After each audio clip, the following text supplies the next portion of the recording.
Baik, kembali di Bincang Relasi Rencana Keluarga Asik di edisi kali ini. Di part yang pertama sudah membahas tentang cyberbullying itu apa, kemudian kasus-kasus yang terjadi, fenomena sekarang itu seperti apa. Dan bahkan tadi juga sudah disampaikan oleh Kak Wina nih ya. Ada dari penelitian bahwa sekitar 3.000 siswa SMP SMA itu ternyata 45,35% itu pernah jadi korban. Dan 38,41% itu pernah menjadi pelaku. Jadi memang kasus fenomena yang sekarang itu sepertinya semakin marak terjadi, apalagi era digital yang sejak pandemi aktivitas bermedia sosial itu lebih banyak gitu ya Kak Wina dan juga Mbak Nindya ya. Dan ini menjadi satu tantangan juga bagi kita. Wah, sekarang masa yang dihadapi udah beda nih anak-anaknya. Bukan lagi masalah dia nggak bisa belajar, kesulitan di pelajaran, tetapi lebih di segi mentalnya yang harus dijaga gitu ya. Karena begitu mudahnya cyberbullying itu terjadi. Jadi kata-kata yang muncul, bahkan kita membuat video sebenarnya nggak bermaksud untuk menyinggung, tetapi ternyata itu bentuk bully juga ya di media sosial kayak gitu. Nah, selanjutnya nih kita membahas, kalau tadi sudah ada faktor penyebab kenapa ada kasus cyberbullying. Sekarang kita membahas sebenarnya akibatnya apa sih kalau misalnya kasus cyberbullying itu terus terjadi dan tidak segera ditangani. Kak Wina dulu mungkin ya. Enggak kan jadi. Oh, Kak Nindya dulu boleh. Dia psikolog, nanti saya nambahin. Oke, dari sisi psikolog. Meta dulu sih gimana? Kita ngelempar saya ada jawaban semua. Kompilan ya. Ya, dampaknya apa nih? Kalau dampaknya ya, yang pertama ini bagi korban dulu ya mungkin ya. Yang pertama jelas mentalnya akan terganggu. Bahkan kemarin saya mau bilang apa ya, kadang remaja zaman sekarang itu melakukan self diagnose sendiri. Itu untuk pembenaran juga gitu, misalnya aku kan ekstrovert, jadi aku mau ngomong apa aja ya terus dong. Ya dong, terserah aku karena aku orangnya ekstrovert. No offense ya, biasanya gitu kan. No offense ya gitu. Atau juga kamu aja yang orangnya introvert, memang nggak bisa terima gitu. Kadang mereka akan menjadi seperti itu untuk menjadi pembenaran. Nah, dampak-dampak ini yang mungkin menjadikan orang-orang itu semakin bahwa oh iya, ternyata aku memang ada gangguan nih gitu. Biasanya semakin ke situ terus nggak mulai tidak nyaman bertemu dengan banyak orang. Tidak nyaman berada di keramaian, kemudian menarik diri. Pertama masih oke di sekolah, masih mau mungkin di sekolah ya, karena kita ngomongnya remaja kan masuk sekolah. Terus kemudian lama-kelamaan sering izin. Sakit nih mah, gak usah masuk ya. Hales, lama-lama kok seminggu, 2 minggu. Jadi bulan. Ya, jadi banyak yang sekarang sih meningkat ya. Maksudnya yang konsultasi psikologi di RSUD itu jadi meningkat karena ditanya, ini nggak mau sekolah Bu, sudah berapa lama? Dan yang mengejutkannya itu sudah sekian minggu, bukan yang cuma baru kemarin atau 3 hari gitu, sudah sekian bulan gitu. Kok bisa sekolah nggak nyari sekolah datang ke rumah, iya, tapi anaknya tetap nggak mau gitu. Kok bisa baru sekarang dikonsultasikan, padahal udah bulanan. Untung anaknya nggak lumutan ya gitu. Tiba-tiba dia keluar kamar, kok hijau-hijau dek gitu. Saking nggak pernah keluar, nggak pernah kena angin gitu kan. Iya, terus kemudian berdampak pada mungkin nggak mau mandi dan lain sebagainya, malas makan apa dan lain sebagainya, akhirnya GERD, sakit ya. Sakit, dampaknya bisa sampai ke situ ya, nggak mau ketemu orang. Setelah itu mungkin lihat HP aja deh, nggak deh, nanti ada apa lagi ya. Jadi dikit-dikit ngecek atau udah nggak ini ada telepon masuk, aduh dia mau ngomong apa lagi ya. Aduh WA dari si ini nih, dia mau ngomong apa lagi ya, mungkin bisa juga gitu. Cemas. Terus ada apa namanya notifikasi gitu dari Instagram, tuh kenapa ya gitu, dia udah nggak nyaman sendiri. Kemudian dampak-dampak yang lain juga, akhirnya ketika mungkin seseorang yang bisa mengcover perasaannya, bisa mengelolanya dengan baik, mengelola pikirannya dengan baik, dia akan menjadi seseorang yang bahwa ya inilah dunia zaman sekarang. Maka apa yang harus saya lakukan adalah think before text, think before apalah ngepost apa foto apa dan sebagainya. Kalau dilihat rasanya pakai baju ini, ketika saya ngepost nih saya pakai baju ini yang mungkin putungan doang, apa yang bisa terjadi? dikomentarin, Heeh. komentarin apa.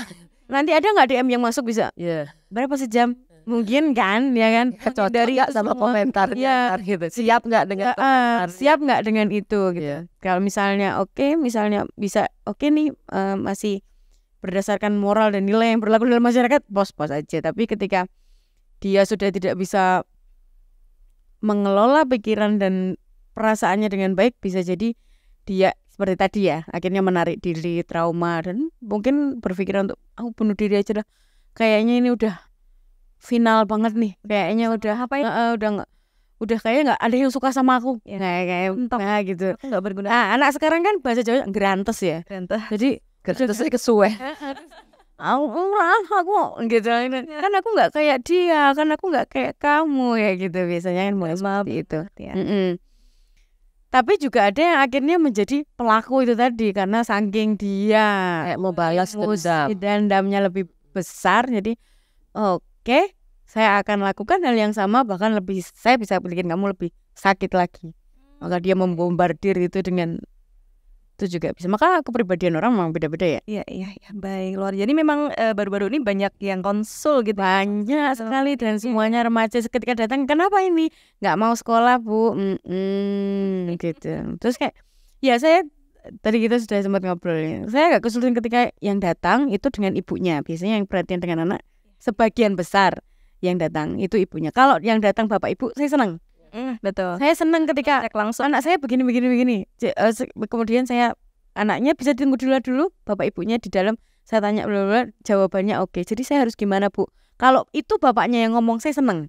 Kalau saya harus gimana? Tapi kalau datang sendiri, kemudian ibunya sudah, ayo cerita, nggak mau, mama aja. Udah gitu, banyak ini yang gitu. Jadi ya tadi tuh lo kayak cerita yang di sana itu lo kayak kamu ngomong, mama aja gitu kan. Udah gitu, saya biasanya tanya, bu, mohon maaf, bapak ada di rumah? Bapaknya ada, cuman merantau misalnya gitu. Berapa bulan sekali pulang, misalnya ada yang 1 bulan sekali, ada 3 bulan sekali gitu, atau nggak tentu bu, wah serepot. Atau kalau nggak gini, mohon maaf bu, saya sudah bercerai sudah lama, jadi anak ini dengan saya tinggal sendiri di rumah sama kakek neneknya.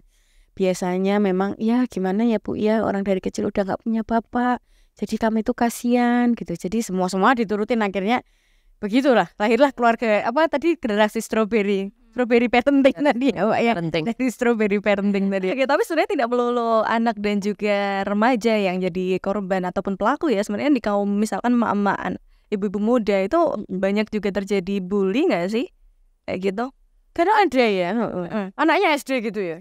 Anaknya SD itu mungkin anaknya udah selesai gitu, tapi emaknya masih perang status, anakku bisa begini, anakku nggak terima dibully, terus ibunya lanjut ya betul, ya. Atau kayak gini, anaknya dapat privilege tertentu dari sekolah itu kan, mungkin memang karena pinter aja, atau mungkin ada suatu saat nggak usah berprestasi di sekolah, di luar juga bisa gitu kan, gitu juga bisa. Oke, jadi memang ya nggak melulu anak dan remaja ya, itu juga bisa menyerang orang dewasa. Karena kadang kalau melihat ibu-ibu zaman sekarang yang dalam tanda petik telat pakai medsos gitu ya, harus dia jadi kayak kali telat gitu kan. Akhirnya ketika pakai medsos dia jadi mengeluarkan semua energinya untuk bermedia sosial, kemudian dia jadi jatuh ke arah yang ternyata membuli gitu ya. Mungkin dimulai dari grupnya dulu gitu. Pernah nggak Kak Wina ada terjadi kayak gitu, misalkan sekelompok ibu-ibu itu saling saling lempar-lemparan atau apa di media sosial gitu? Kalau saya pribadi ya belum pernah nemuin kayak gitu, karena saya nggak pernah ikut grup ibu-ibu wali murid. Cuman gini, untuk fenomena seperti itu memang untuk mereka yang literasi digitalnya rendah, ketika mereka punya akun, punya apa itu selalu menganggap iki akunku, aku arep ngopo, mau ngomong apa terserah aku sak-sakku. Dia tidak berpikir bahwa namanya tuh ya publik gitu loh. Dan publiknya tuh bahkan nggak cuma terbatas dia temannya tok itu loh, sebenarnya masih bisa jalan kemana-mana. Ada kayak yang namanya itu tadi, apa yang sudah Anda share ke dunia maya itu tidak akan mungkin terhapus. Dia akan stay di sana forever, akan stay di sana selamanya. Makanya perlu juga perhatian ketika terjadi kasus cyberbullying, terutama pada korban, bahwa bisa jadi konten yang mempermalukan dia itu tidak mungkin dihapus. Dan itu bekas bekasnya di psikologi si korban itu akan jauh bertahan lebih lama loh. Karena apa? Itu bukti di dunia digital itu bisa di broad up, bisa di up lagi sewaktu-waktu. Karena apa? Nggak bisa dihapus. Di delete pun bisa balik ya, Mbak. Loh, iya. Kita nggak tahu kan siapa yang sudah men-screen capture, sudah yang menyimpan. Ya, suatu waktu aku kenal anak ini, besok dinaikin lagi. Kamu dulu yang menaik. Nah, itu terus siklusnya tidak akan berhenti. Makanya siapapun mungkin ya, kalau pernah menemui atau bahkan menjadi korban, itu perlu penanganannya nggak sebentar, pendampingannya. Iya. Pendampingan psikologisnya nggak bisa sebentar itu. Iya, saya selalu katakan juga ya bahwa ini tidak ini tidak instan ya Bapak Ibu ya. Ini kita akan berproses dulu. Kita cari dulu penyebabnya. Setelah itu nanti kita pilah satu-satu. Sebenarnya anak ini yang paling terluka di bagian mana? Ya gitu kan? Ya, ngeri banget ya. Jadi kayak tadi Mbak Nindya sampaikan, bahkan ketika ini bully terus berlangsung, itu bisa seseorang mengakhiri hidupnya gitu ya, karena merasa aku sudah tidak ada gunanya lagi hidup di dunia ini begitu ya. Semua orang benci sama aku gitu. Jadi itu yang perlu dijaga. Nah, cara menjaganya supaya tidak menjadi korban atau pelaku ini gimana? Kita langsung ke pencegahannya aja kali ya. Mbak Nindya dulu mungkin. Ya, media sosial ini luar biasa ya. Pengaruhnya pun luar biasa. Mungkin tidak melulu tidak melulu bullying, tapi kayak misalnya influencer terus kemudian apa ya, kayak pengaruh-pengaruh konsumtif yang lain. Beberapa kasus keluarga yang akhirnya memilih untuk mengakhiri semuanya. Itu kalau enggak karena ekonomi, karena apa? Ya, karena itu luar biasa gitu loh. Maka yang bisa kita lakukan adalah yang pertama mencari aktivitas yang di luar ponsel, di luar gadget, di luar gadget kita ini untuk betul-betul berkegiatan. Seperti misalnya kalau memang ada ekstrakurikuler di sekolah, silakan anaknya disuruh ikut, dicapain aja sekalian gitu. Dicapain aja, mau ikut ini, kakak mau ikut apa lagi, misalnya mau ikut yang di luar, mau taekwondo, mau apa, ikutin aja. Bukan kita menyiksa ya sebenarnya, apa yang dia mau. Akhirnya kita juga akan tahu juga bakatnya dia di mana gitu. Dan itu lebih real kamu bergesek. Kalau kamu berkonflik dengan orang, ya sekalian aja kamu ngadepin itu gitu kan. Sekalian aja kamu kan memang harus nanti akan ketemu orang yang tipe A, tipe B, tipe C, tipe D, dan sampai A aksen lagi, itu banyak kan orang. Dan akhirnya kamu harus ketemu itu, ya sudah silakan berkegiatan di luar. Ini yang sangat efektif ya. Ya, untuk mencegah itu yang pertama. Kemudian cuma gadget aja. Yang betul, komunikasi secara langsung ya. Jadi kalau kita sudah punya anak remaja misalnya, belum remaja pun ini sangat dianjurkan ketika dia di rumah, nggak melulu kita tanya, tadi pelajarannya apa, dapat nilai berapa gitu kan. Tapi kita mencoba, sudah bantu apa di sekolah, main apa tadi, temannya siapa aja gitu, seneng nggak di sekolah, dipancing, happy nggak hari ini gitu. Ada yang nyebelin nggak di sekolah tadi, bisa kayak gitu, nyentuh emosionalnya. Karena lama-lama kita amazing dengan anak. Ketika kita jemput, dia di motor udah, mah tadi tuh di sekolah ada kejadian blablabla. Terus apa yang kamu lakukan? Ketika kita mengajak mereka untuk berpikir kritis, itu akan lebih efektif untuk mencegah mengurangi untuk potensi munculnya. Ya, jadi kan anak-anak terus kemudian remaja itu udah ya ada aktivitas yang real, ada aktivitas ada komunikasi yang real. Ya udah sih, kita ketemu, ngapain pakai chatting-chattingan? Kalau mau ngobrol ya ketemu aja. Kalau ya udah sih, untuk yang penting-penting aja, info aja gitu. Misalnya apa tugas di sekolah, memang butuh komunikasi, ketemu jam mau ketemu nih jam berapa, oke, di sini, oke. Baik, jadi cara yang sangat efektif untuk dan itu pun kalau misalkan itu berlangsung dan terjadi menjadi sebuah habit di keluarga, itu ketika ada seseorang yang mencoba untuk membuli nih di media sosial, kayak ya nggak ngefek sih, kayak udah punya semacam tameng mungkin ya, karena aku udah sama keluargaku udah deket nih, aku udah punya aktivitas yang memuaskan aku sendiri, memaksimalkan potensi gitu. Setuju sih sama Mbak Nindya ya, jadi perlu, karena kadang orang tua zaman sekarang udah capek, aku udah kerja, udah biar urusan sekolah aja, jadi kayak nggak mau nanya-nanya juga ke anaknya, karena kadang aduh ceritanya banyak banget, mungkin kitanya juga capek gitu ya, orang-orang tua zaman sekarang gitu. Harus dipaksa untuk membangun habit bertanya, berkomunikasi dengan anak gitu ya. Ada kok sempat saya jadi orang tanya, udahlah nggak usah nanya terus gitu. Jadi kayak yang biasa kan anak kecil kan. Betul. Ya. Cerewet gitu ya. Ini. Ya kan bagus gitu. Jadi terus parahnya kalau misalkan dikat jadi udahlah nggak usah tanya-tanya. Nah itu yang akan membuat anak kayak you wes nggak akan membuka komunikasi lagi. Nah itu jadi hati-hati sekali untuk keluarga keren dimanapun berada gitu ya. Betul. Jangan sampai kita mengkat yang sesungguhnya ingin diutarakan si anak. Nah kalau dari Mavindo sendiri nih Kak Wina, yang sudah dilakukan Mavindo dalam upaya mencegah cyberbullying nih apa aja Kak Wina?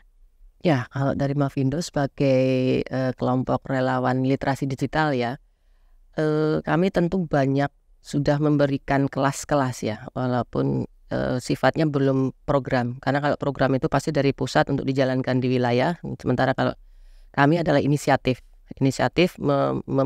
memberikan edukasi kepada orang tua, guru, misalnya kayak gitu, siswa juga terkait fenomena cyberbullying dan bagaimana agar kita tidak menjadi korban maupun menjadi pelaku.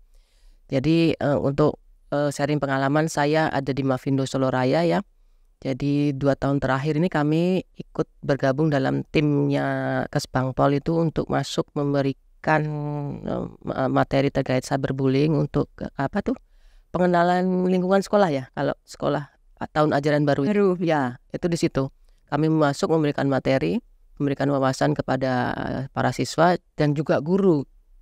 Bagaimana sebaiknya kita itu bersikap ketika ada di digital. Jadi yang penting salah satu tameng biar kita, kalau orang Jawa bilang keblasok ya, terperosok pada perilaku seperti itu kan adalah hacut. Tahu digital etik kan gitu. Okay. Tahu digital etik. Etikanya gimana sih ketika di media sosial itu kan? Ya biar nggak sampai ngata-ngatain atau berkata buruk. Itu yang paling ringan kan seperti itu dulu. Biar nggak itu tadi kebacut ke perilaku kasar yang lebih jauh gitu. Harus mikir dulu ya sebelum beraktivitas di medsos tuh. Kami juga di situ intinya adalah memberi pemahaman ya bahwa ada hal-hal yang perlu dilakukan ketika berinteraksi di media sosial. Yang pertama pasti adalah membatasi sharing informasi pribadi, karena informasi yang sifatnya pribadi itu kadang-kadang bisa dijadikan senjata. Betul. Jadikan senjata, apalagi kalau misal di pertemanan ada sirik-sirikan atau apa gitu ya, itu bisa. Itu kan benar kan dia. Informasi pribadi itu bisa jadi senjata. Kemudian yang kedua, kami mengajak anak-anak atau siswa itu untuk jangan memulai suatu ujaran kebencian ataupun yang sifatnya komentar buruk. Bahkan di kolom komentar. Pernah dengar kan orang Indonesia adalah orang terjulit se-Asia Tenggara? Ya itu karena komentarnya pedas-pedas. Jari-jarinya kayak ada. Ya. Orang Indonesia orang terjulit se-Asia Tenggara. Itu temuan di 2019. Kalau nggak salah ya. Itu iya. Benar, terjulit kita. Karena apa? Terjulit. Kalau di medsos kan pakai jari ya, bukan? Ya. Mulutnya pedas gitu. Jadi jarinya ya. Kita terjulit. Nah itu gimana kami memberi pemahaman, jangan kayak gitulah. Apalagi kalian masih muda, karena kalau dimulai sesuatu hal buruk yang dimulai nanti bisa jadi kebiasaan jelek gitu. Betul. Bisa kebawa. Kemudian kami juga mengajak adik-adik atau kawan-kawan untuk itu tadi sudah berpikir, jangan cuma 2 kali 3 kali mungkin, berpikir dulu sebelum sharing. Dipikir itu yang mau di-share itu apakah baik, apakah benar, apakah bermanfaat. 3 prinsipnya itu. Benar enggak itu nanti kaitannya sama hoax ya mungkin. Diberi informasi palsu atau enggak, fitnah mungkin, fitnah terkait temennya bisa loh. Informasi benar enggak, baik enggak gitu. Baik itu dalam arti bisa enggak menimbulkan, jangan-jangan ini nanti menyinggung. Saya komen gini nyinggung. Siapa tahu kan gitu. Dikomentarin tuh, bajumu warnanya nyeter banget ya gitu. Itu aja bisa jadi ada yang tersinggung kayak gitu. Iya betul. Bermanfaat enggak? Jadi 3 prinsip itu, benar enggak, baik enggak, bermanfaat. Kalau tidak memenuhi 3 unsur itu jangan dibagikan. Iya benar. Atau terus yang kemudian mengatur privasi akun. Jadi kalau di IG itu mungkin kan ada yang private ya. Nah, di Facebook mungkin pertemanannya cuma 5.000. Kan kita bisa mengatur mode sharing konten tuh, bisa untuk teman atau publik. Nah itu juga perlu dilakukan agar informasi kita itu kita bisa mengatur. konten-konten apa yang hanya boleh disaksikan oleh kerabat dekat misalnya, atau konten-konten yang oke lah ini publik nggak apa-apa karena sifatnya informatif misalnya kayak gitu. Kalau misalnya lebih ke hal private tuh dalam arti mungkin foto habis reuni atau apa, bisa jadi itu di lingkar pertemanan saja, karena itu sebenarnya juga ikut membantu untuk meminimalisir potensi munculnya cyberbullying. Karena juga gini ya, foto itu ingat tuh foto alumni gitu kan. Maksudnya cuman nggak tahu nih foto jajar aja, tapi di crop gitu. Oke, kan dia bener sih sama si ini. Nah, kan bener kan, kita nggak punya maksud apa. Iya. Nggak ada niatan. Ini reuni, tapi sama orang yang sudah punya sudah punya Buin ya, niatan, dibumbuin gitu. kesempatan ini saya screen Mas nih ya, jajar ya, crop, posting ulang dengan narasi semua gue. Timbullah perang dunia ketiga, tangganya siapa ya? Atau pelakunya adalah pasangannya sendiri. Nih kan? Bener kan? Seperti itu kan gitu. Iya, tapi kalau tadi Kak Wina ngomongin tentang komentar yang apa ya, jangan jadi komentar yang julid gitulah ya. Jangan memulai ya. komentar yang Ya sekarang berlaku ya, bukan cuma mulutmu harimau, jarimu harimau. Iya. Saya sempat ingat itu kan, ada yang saatnya netizen bekerja. Ayo kita kayak Oh iya benar. Ayo netizen kita bekerja untuk melumpuhkan ini kayak gitu. Jadi kayak sebegitunya gitu ya kekuatan netizen untuk iya orang. Iya. Boleh sharing pengalamannya? Boleh. Kayak ada yang suka Korea atau anaknya senang Korea? Anak saya. Arminya tuh kan luar biasa itu. Kalau mereka sudah bergerak, betul. Nggak ada tandingan. Dia benar-benar kayak yang terbaru fenomena ini kalau yang Muslim ya, julid fisabilillah. Pernah dengar? Enggak. Belum. Julid fisabilillah. Jadi julid di jalan Allah. Aduh. Itu jadi pembenaran ya. Bukan, sebentar. Ini konteksnya, saya jelaskan konteksnya dulu. Konteksnya adalah terkait ini perang di Gaza. Oh iya. Saya dari tadi mau nyenggol itu cuma Iya. Terkait perang di Gaza. Oke, itu buat the good cause ya. Itu untuk tujuan yang bagus, karena memang orang sana ampun sama orang Indonesia, sama netizen Indonesia. Benar, makanya itu menjadi apologi ketika tujuannya memang bagus dan itu efektif. Tapi jangan sampai. Tapi sekarang banyak juga saya yang temuin karena dua negara ini ya, yang perang itu antar agama di kita. Jadi kayak siapa nyerang siapa Intinya, ya. Ini kenapa ya? Orang yang sono baik-baik gitu itu kan, makanya kan jadi emang perlu hati-hati sekali ya, sampai kita jadi eman gitu loh. Netizen yang sulit, netizen yang apa ya, jahat gitu ya. Oke, baiklah, ini mungkin terakhir nih sebagai pesan kepada keluarga keren yang mendengarkan, atau mungkin tadi ada sempat yang pengen disampaikan, ini belum nih gitu, sebagai closing statement dari sisi psikologis maupun dari Mavindo. Monggo, siapa dulu yang akan memulai? Saya dulu. Mbak Meta dulu. Mbak Meta. Oke. Mari Mbak Minan. Iya. Intinya tadi sudah dijelaskan panjang lebar ya dari sisi psikologis keluarga seperti apa. Memang untuk mencegah cyberbullying itu perlu upaya kolaboratif. Betul. Gak bisa dilakukan sendiri. Dari keluarga iya, dari pendidik iya, dari tenaga kesehatan ya, dari pemangku kebijakan, sekolah mungkin di mana yang hari-hari menemani anak-anak kita belajar misalnya, atau kampus juga seperti itu harus mau bekerja sama. Itu. Jadi kan dengan pendidikan tepat, pengawasan bijaksana dan juga lingkungan online yang mendukung, itu dapat meminimalisir atau mengurangi insiden cyberbullying di kalangan anak-anak dan remaja. Baik, terima kasih Kak Wina. Kak Nindya?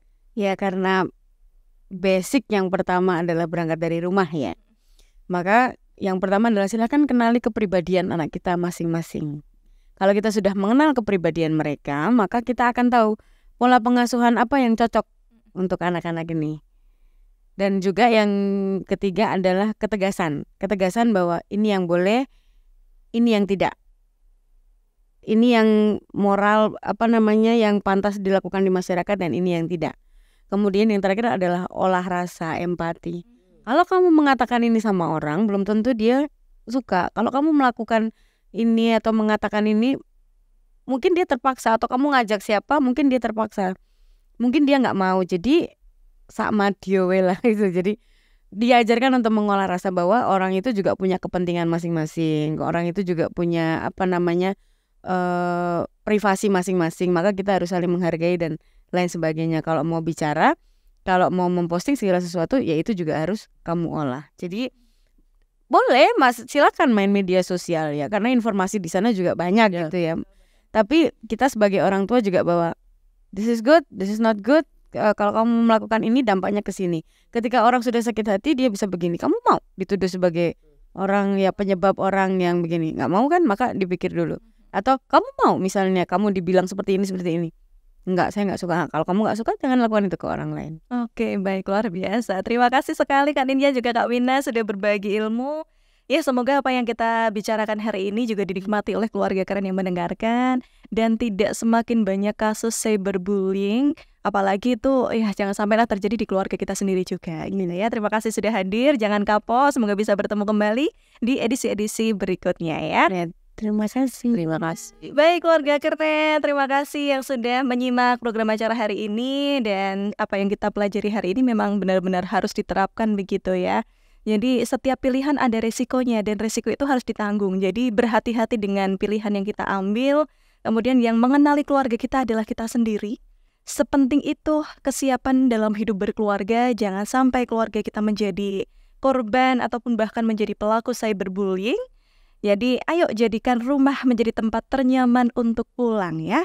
Kita ketemu lagi di edisi selanjutnya. Terima kasih. Salam relasi berencana itu keren.